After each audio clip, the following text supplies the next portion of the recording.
Shalom, I'm David Mencer, Israeli government spokesman for the National Public Diplomacy Directorate here in the office of the Prime Minister. It's Thursday, the 27th of February, day 510 since the start of the October 7th war. I'll give you a quick update from me and then we'll take your questions at the end. Remember, please put your questions in the chat together with your name and your news outlet.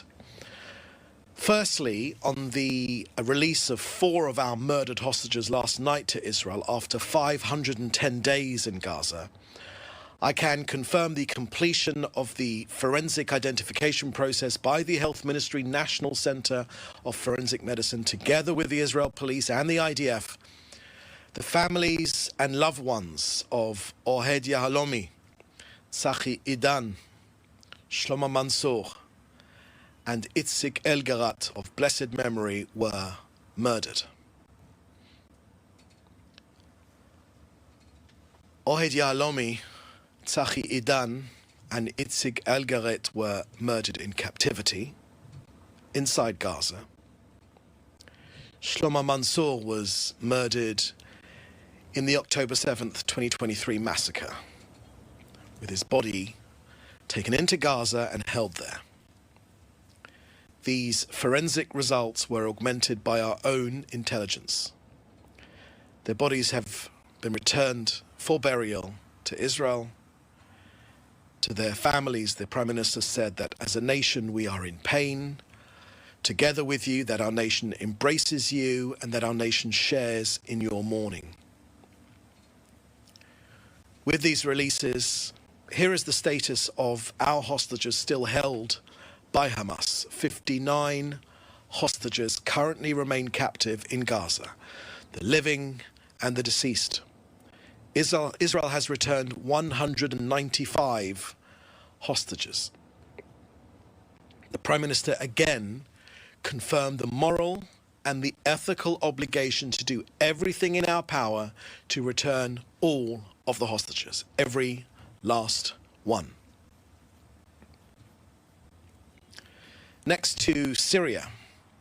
This week, the IDF attacked military targets in southern Syria, including weaponry. Israel will not tolerate the presence of military equipment and forces that pose a threat to our citizens in the security area in southern Syria. We will continue to operate to remove any threat, any attempt by the regime's forces and terrorist organizations to establish themselves in the area will be thwarted. In Syria in particular, IDF forces will remain on the summit of Mount Hermon and in the adjacent buffer zone. We will remain for the foreseeable future. We will not allow the presence of the HTS organization or a new Syrian army in the area south of Damascus. Southern Syria will be demilitarized until such time as alternative arrangements can be made. Next to Lebanon, let me update you on the situation there. Yesterday, our Air Force targeted and hit Maharan Ali Nasser al-Din. He was a significant terrorist in Hezbollah's 4400 unit. Hezbollah's 4400 unit smuggles weapons into Lebanon from Iran via Syria to rebuild Hezbollah stockpiles. Their smuggling is a clear threat to Israel's security and it violates the understandings between Israel and Lebanon. Israel has brought Hezbollah to its knees. We are strictly enforcing the ceasefire agreement. We will not tolerate any violation and any threat from Hezbollah, and we will hold strategic points along both sides of our northern border. Why? To ensure that our communities are never again threatened by a ground invasion from Lebanon. Next to anti-terror operations in Judea and Samaria, the last week has seen our forces apprehend 75 wanted people and confiscate 17 weapons. Last night in northern Samaria, Al Yamun, 4 were arrested and 2 M16 rifles were seized. In Hebron, another 4 were apprehended and another 2 M16 rifles seized. And in Imatain, thousands of shekels worth of terror funds were also seized. This week in Jericho, several wanted were apprehended with dozens questioned suspected of terror activities. There will be no safe havens for terrorists in Judea and Samaria. This is from where murderous attacks have been launched.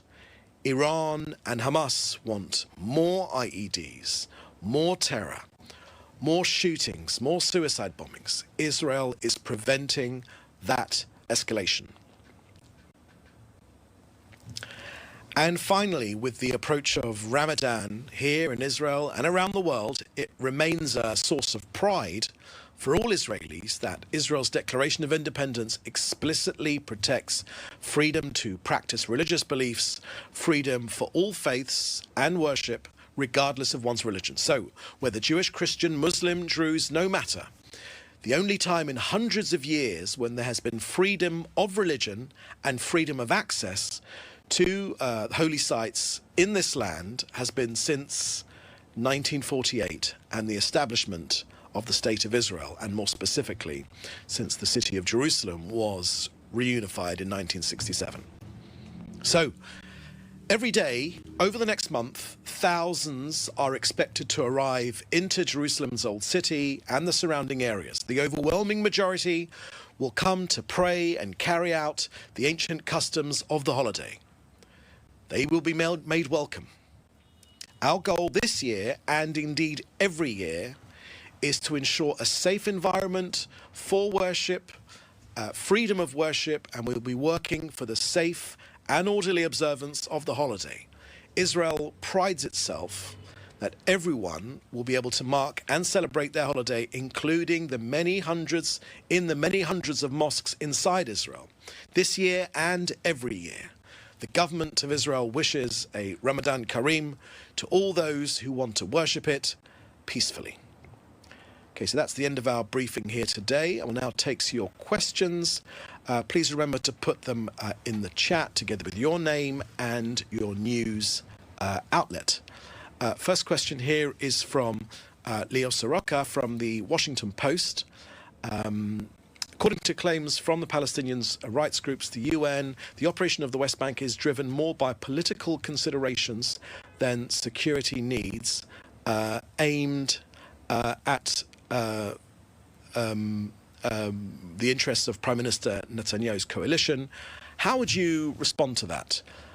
Thank you very much for that question, Lior. Let me share with you what we're doing inside Judea and Samaria. It is from there that many terrorist operations have been planned and executed. We know that Iran, having failed miserably in its attempt to destroy this country through its proxy in Gaza, through Hamas, having failed in that mission, having failed in there with their proxy up in Lebanon, they are now seeking to do the same with terrorist organizations, Hamas and others, inside Judea and Samaria.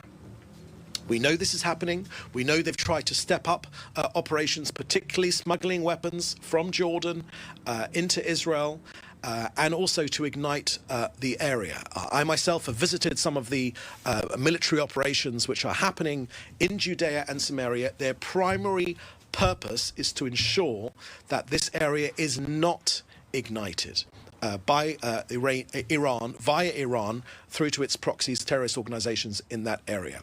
There have been, unfortunately, since October the 7th, and before, sadly, many terrorist attacks which have emanated from Jenin. Jenin has become effectively abandoned by the Palestinian Authority to be run by the extremists and the terrorist organizations. We simply will not allow that to happen. We were taken by surprise on October the 7th. We will not be taken by surprise again. Israel wants peaceful relations with all the people in this region, but we will not allow communities in Judea and Samaria, with terrorist organizations attacking our people as they wish to do, as they say publicly, that they wish to do, which is why the Prime Minister and the government have stepped up operations, and we will stay there indefinitely until such time as the threat of terrorist attack on our country recedes. Okay. By the way, Leo, that is precisely what every other country in the world would do. We're simply not going to wait to be attacked again from these terrorist organizations. Next question is from Joel Pollock at Breitbart News. With phase 1 over, will there be phase 2? And number 2, is Israel risking the future of negotiations by holding on to Philadelphia corridor? Okay, let me take those two questions together, Joel. We've spoken about what the objectives of this war have been. We've mentioned them many, many times before. They are, of course, to get all of our hostages home, every single one. That is the commitment of the Israeli government to ensure that Gaza can never again be a threat to this country, and to destroy Hamas's governing and military capability. There is no scenario. The Prime Minister has made this crystal clear, and he speaks on behalf of the entire nation. There is practically wall-to-wall support for all of these objectives, but allowing Hamas to continue in Gaza is simply not an option. Now, let me answer your question specifically. The Prime Minister has today authorized a delegation to go to Cairo to take forward negotiations to get our hostages home. Okay, that is what the Prime Minister has done, because we want to bring them all home. It is our moral obligation. It is our ethical obligation. We need to bring them home right now, as soon as possible, as soon as humanly possible. Okay, let me take another question here from Samuel Faure from Le Monde newspaper in France. Would Israel support the formation of a Druze force in southern Syria? Thank you for that question, Samuel. The Prime Minister and the government have made clear that all minority rights should be protected in Syria. It is a key test. It is the key test of HTS in control of Syria, that minority rights are protected. We know the provenance of HTS. We know that they're born out of ISIS and Al-Qaeda. We know that they welcomed the October 7th massacre. We know that they are jihadists. One of our ministers has described them as wolves in sheep's clothing. Many in the international media have been charmed by them because Al-Jilani puts on a suit and tie. But we believe in actions rather than words here. We, here in Israel, we're not going to let Syria become a staging ground for attacks against us. Our forces will remain in key positions along our border with Syria for as long as necessary to protect our security. And specifically on the Druze, let me tell you that this is a key test for the new Syrian administration, the new regime. It is a key test to see how they protect the rights of their Druze inside Syria. This is of key relevance to us here in Israel, because we dearly love our own Druze community. We dearly love our own Druze community. They fight alongside our soldiers. They have died alongside our soldiers in this war for our very existence, and they have made sacrifices again and again and again, showing their loyalty to this country. And because our Druze here in this country have family inside southern Syria, it is an obligation for the Syrian regime to protect their minorities. And again, I say, the world is watching if what they say is genuine by how they treat their minorities, the Druze being key amongst them. I hope that's clear enough, Samuel. Hannah Julian from the Jewish Press. Is there any truth to the report that more hostages are to be freed from Gaza this Saturday? Thank you for that question, Hannah. I'm not sure why you ask a question of me like that, having been part of these briefings for as long as you have been, but let me tell you that the Prime Minister today, just as we came on air, authorised for a delegation to leave for Cairo today to take forward these discussions. We want to bring home more hostages. Again, Hamas could release them now, right now. They could release them right now. None of us are surprised, of course, that they don't, because of the appalling way which they have dealt with the release of our hostages, parading the bodies of dead babies. Dead babies.